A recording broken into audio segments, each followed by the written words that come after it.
Two great mysteries dominate our lives, love and money. What is love is a question that has been endlessly explored in stories, songs, books, movies, and television. But the same cannot be said about the question, what is money? It's not surprising that monetary theory hasn't inspired any blockbuster movies, but it was not even mentioned at the schools most of us attended. For most of us, the question, where does money come from, brings to mind a picture of the mint, printing bills and stamping coins. Money, most of us believe, is created by the government. It's true, but only to a point. Those metal and paper symbols of value we usually think of as money are indeed produced by an agency of the federal government called the mint. But the vast majority of money is not created by the mint. It is created in huge amounts every day by private corporations known as banks. Most of us believe that banks lend out money that has been entrusted to them by depositors. Easy to picture, but not the truth. In fact, banks create the money they loan, not from the bank's own earnings, not from the money deposited, but directly from the borrower's promise to repay. The borrower's signature on the loan papers is an obligation to pay the bank the amount of the loan plus interest, or lose the house, the car, whatever asset was pledged as collateral. That's a big commitment from the borrower. What does the same signature require of the bank? The bank gets to conjure into existence the amount of the loan and just write it into the borrower's account. Sound far-fetched? Surely that can't be true. But it is.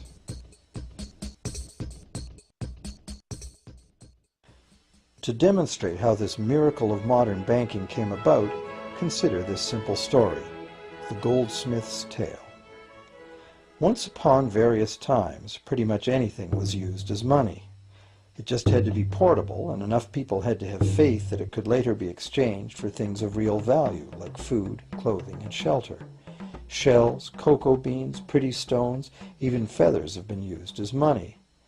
Gold and silver were attractive, soft, and easy to work with, so some cultures became expert with these metals.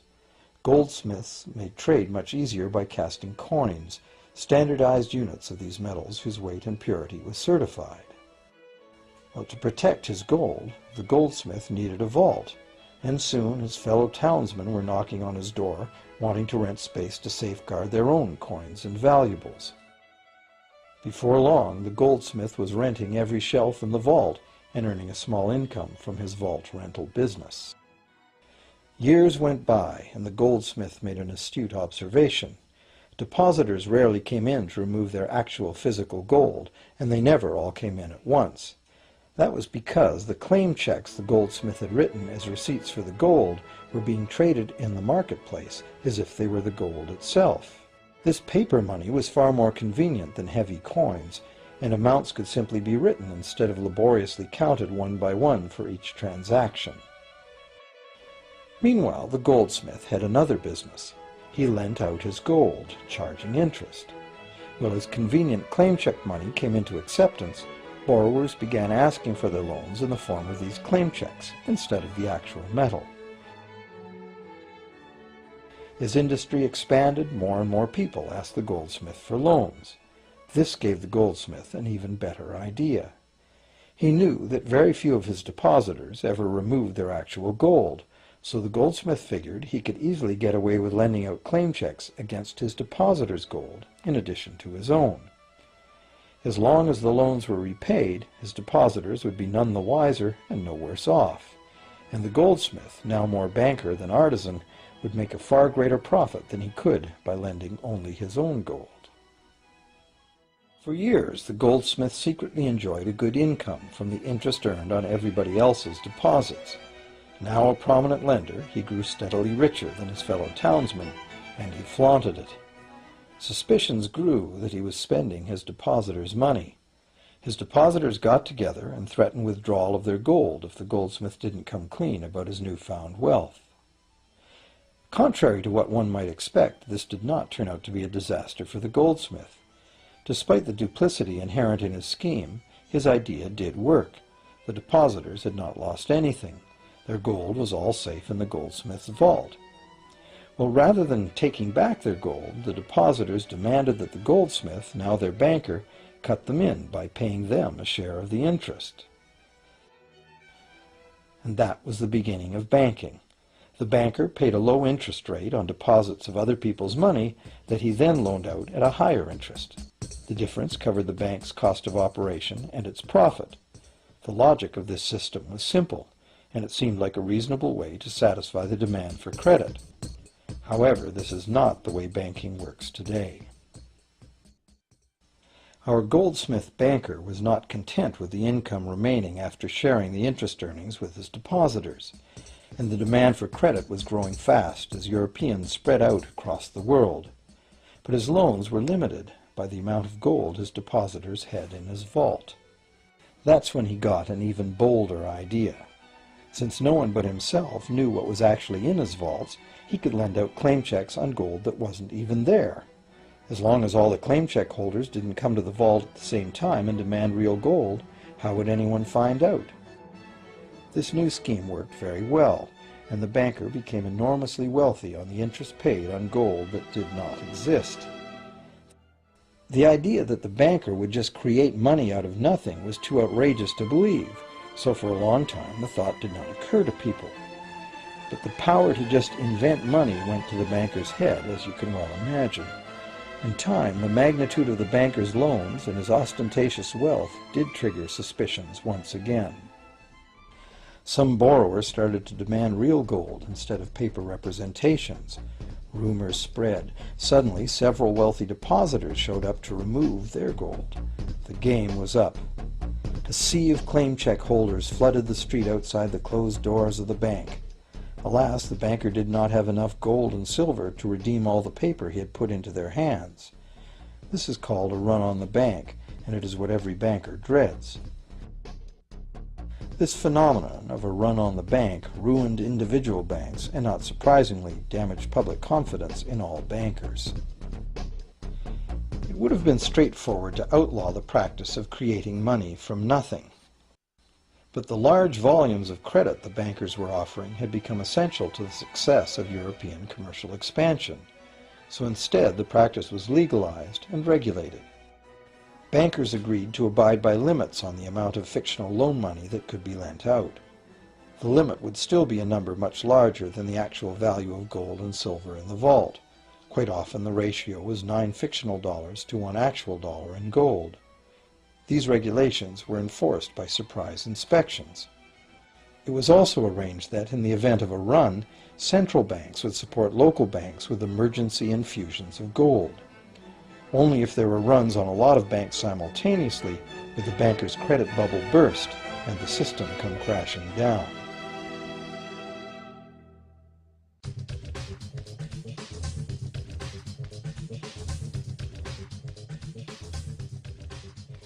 Over the years, the fractional reserve system and its integrated network of banks backed by a central bank has become the dominant money system of the world.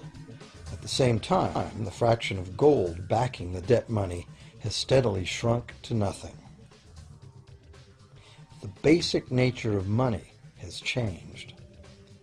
In the past, a paper dollar was actually a receipt that could be redeemed for a fixed weight of gold or silver. In the present, a paper or digital dollar can only be redeemed for another paper or digital dollar. In the past, privately created bank credit existed only in the form of private banknotes, which people had the choice to refuse, just as we have the choice to refuse someone's private check today. In the present, privately created bank credit is legally convertible to government-issued fiat currency, the dollars, loonies, and pounds we habitually think of as money. Fiat currency is money created by government fiat or decree, and legal tender laws declare that citizens must accept this fiat money as payment for debt, or else the courts will not enforce the obligation. So now the question is, if governments and banks can both just create money, then how much money exists? In the past, the total amount of money in existence was limited to the actual physical quantities of whatever commodity was in use as money. For example, in order for new gold or silver money to be created, more gold or silver had to be found and dug out of the ground. In the present, money is literally created as debt. New money is created whenever anyone takes a loan from the bank. As a result, the total amount of money that can be created has only one real limit: the total level of debt.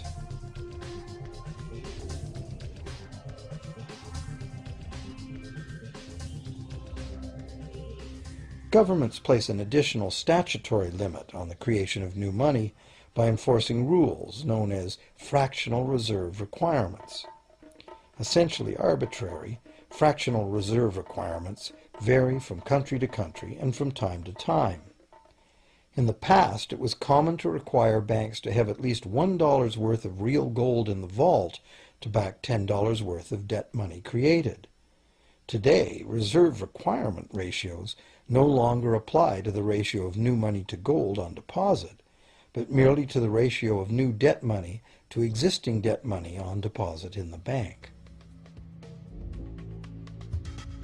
Today, a bank's reserves consist of two things: the amount of government-issued cash or equivalent that the bank has deposited with the central bank, plus the amount of already existing debt money the bank has on deposit. To illustrate this in a simple way, let's imagine that a new bank has just started up and has no depositors yet. However, the bank's investors have made a reserve deposit of $1,111.12 of existing cash money at the central bank. The required reserve ratio is 9-to-1. Step 1. The door is open and the new bank welcomes its first loan customer.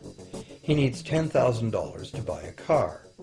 At the 9-to-1 reserve ratio, the new bank's reserve at the central bank, also known as high-powered money, allows it to legally conjure into existence 9 times that amount, or $10,000, on the basis of the borrower's pledge of debt. This $10,000 is not taken from anywhere. It's brand new money simply typed into the borrower's account as bank credit. The borrower then writes a check on that bank credit to buy the used car.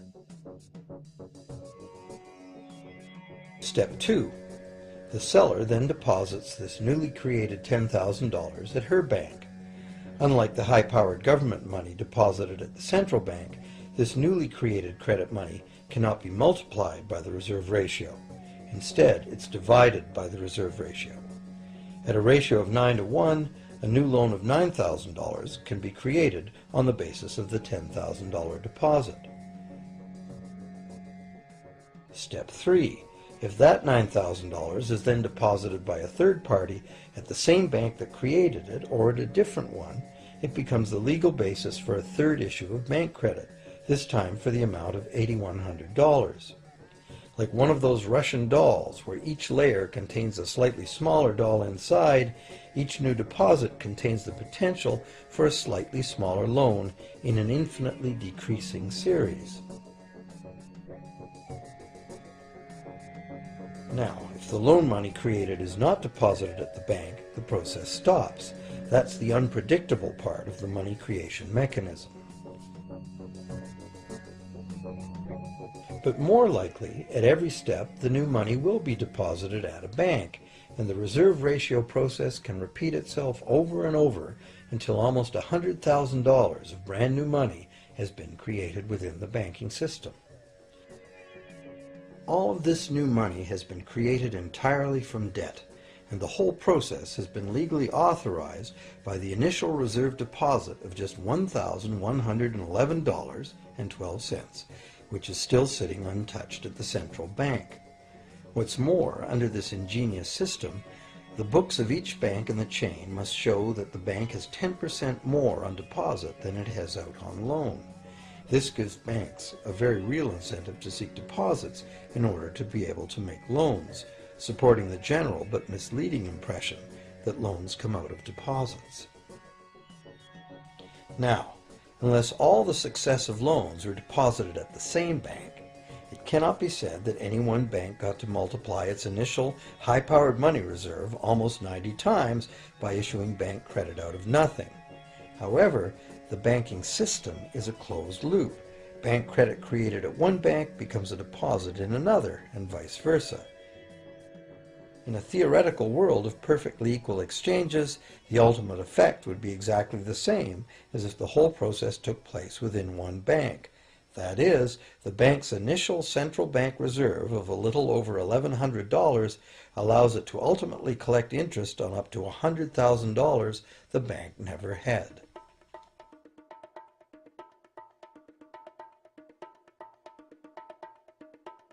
If that sounds ridiculous, try this. In recent decades, as a result of steady lobbying by the banks, the requirements to make a reserve deposit at the nation's central bank have all but disappeared in some countries, and actual reserve ratios can be much higher than 9-to-1. For some types of accounts, 20-to-1 and 30-to-1 ratios are common. And even more recently, by using loan fees to raise the required reserve from the borrower, banks have now found a way to circumvent reserve requirement limitations entirely. So, while the rules are complex, the common sense reality is actually quite simple. Banks can create as much money as we can borrow.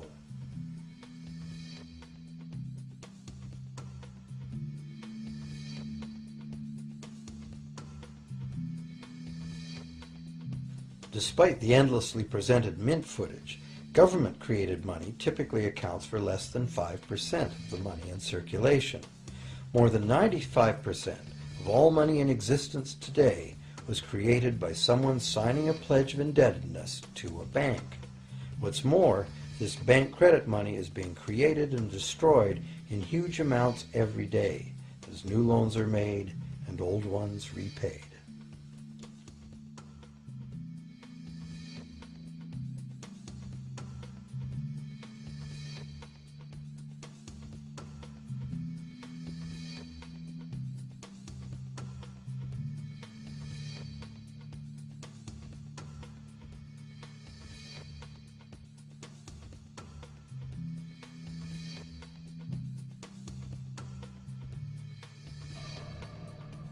Banks can only practice this money system with the active cooperation of government.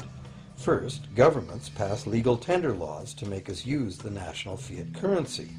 Secondly, governments allow private bank credit to be paid out in this government currency. Thirdly, government courts enforce debts. And lastly, governments pass regulations to protect the money system's functionality and credibility with the public, while doing nothing to inform the public about where money really comes from. The simple truth is that when we sign on the dotted line for a so-called loan or mortgage, our signed pledge of payment, backed by the assets we pledge to forfeit should we fail to pay, is the only thing of real value involved in the transaction. To anyone who believes we will honor our pledge, that loan agreement or mortgage is now a portable, exchangeable, and saleable piece of paper. It's an IOU.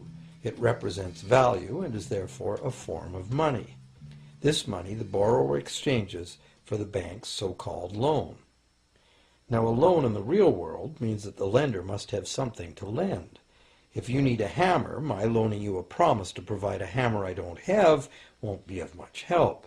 But in the artificial world of money, a bank's promise to pay money it doesn't have is allowed to be passed off as money, and we accept it as such.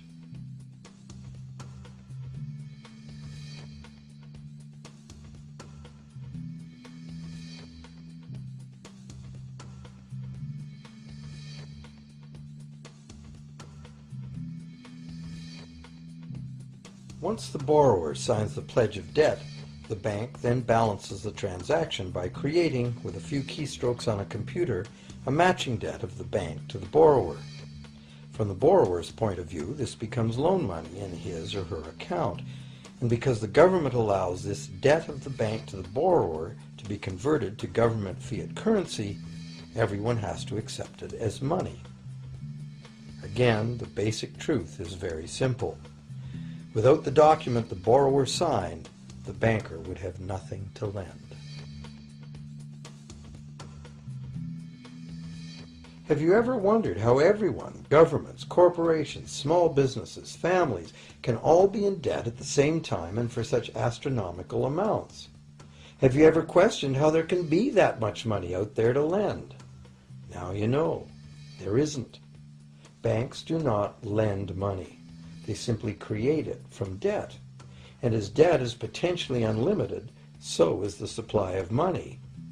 And as it turns out, the opposite situation is also true. Isn't it astounding that despite the incredible wealth of resources, innovation, and productivity that surrounds us, almost all of us, from governments to companies to individuals, are heavily in debt to bankers? If only people would stop and think, how can that be? How can it be that the people who actually produce all the real wealth in the world are in debt to those who merely lend out the money that represents the wealth? Even more amazing is that once we realize that money really is debt, we realize that if there was no debt, there'd be no money.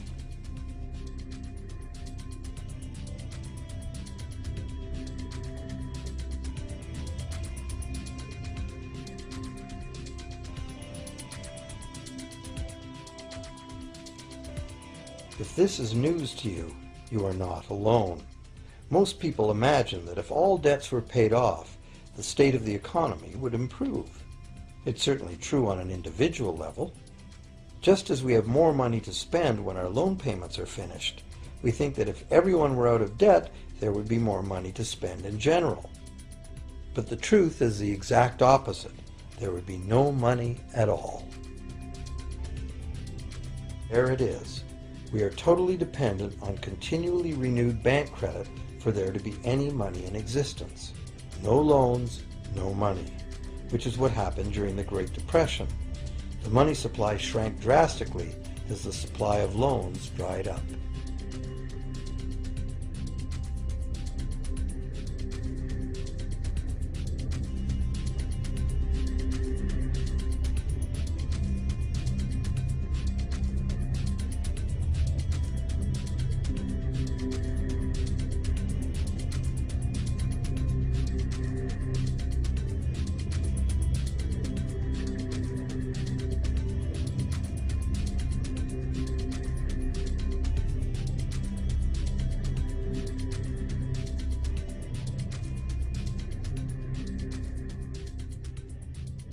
And that's not all.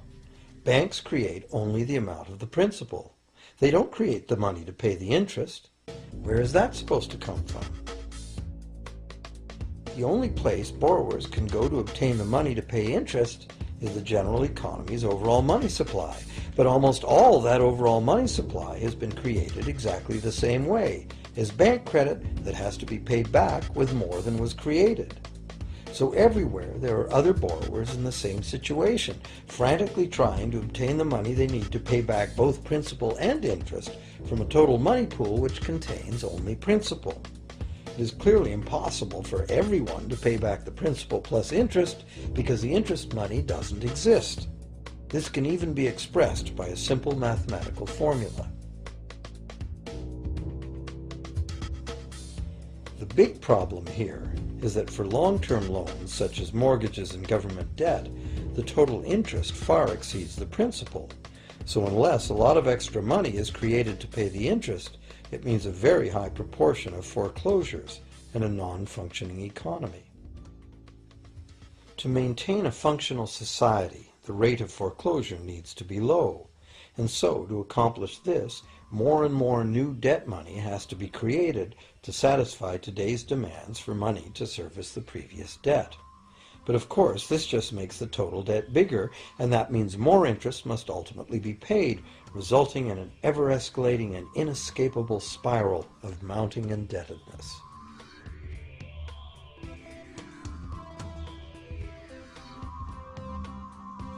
It is only the time lag between money's creation as new loans and its repayment that keeps the overall shortage of money from catching up and bankrupting the entire system. However, as the bank's insatiable credit monster gets bigger and bigger, the need to create more and more debt money to feed it becomes increasingly urgent.